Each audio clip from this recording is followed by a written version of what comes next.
Bonjour à toutes et à tous, bienvenue sur la chaîne. Aujourd'hui, j'ai envie de me regarder Manhattan Lockdown, une nuit pour rendre justice. Donc c'est un film que j'ai pas vu du tout.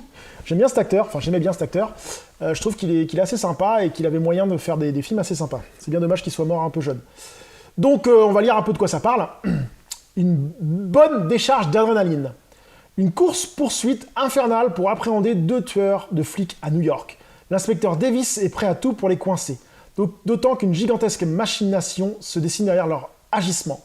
Pour les piéger, il va complètement isoler l'île de Manhattan, fermant l'ensemble des ponts dans une spectaculaire opération. La traque peut commencer.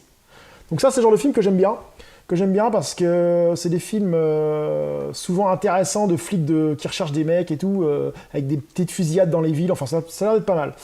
Donc on va voir ça tout de suite. On va voir ce que vaut ce film. C'est parti. Donc je viens de finir Manhattan Lockdown. Bon petit film sympa. Hein. C'est un film avec pas mal d'action.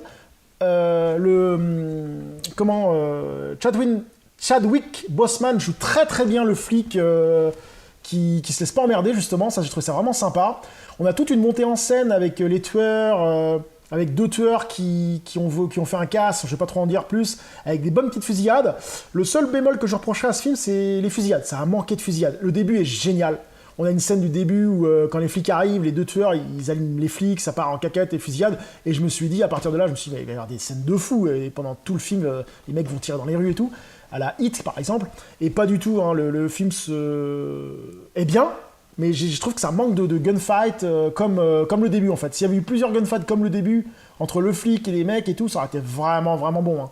Et donc ça reste un film très bien, très sympa à voir, avec toute une histoire en arrière-plan de l'histoire principale, qui monte en puissance et qui ramène à pas mal de choses. Je vais pas vous en dire parce que ça serait dommage de spoiler ce film. Donc oui, je vous conseille ce film qui vaut le détour, surtout que ça vaut rien du tout, hein. Je l'ai trouvé à 3 balles, 3 €, donc ça vaut le détour rien que pour ce film. Donc voilà, j'espère que cette vidéo vous a plu et je vous dis à très bientôt sur la chaîne. Salut!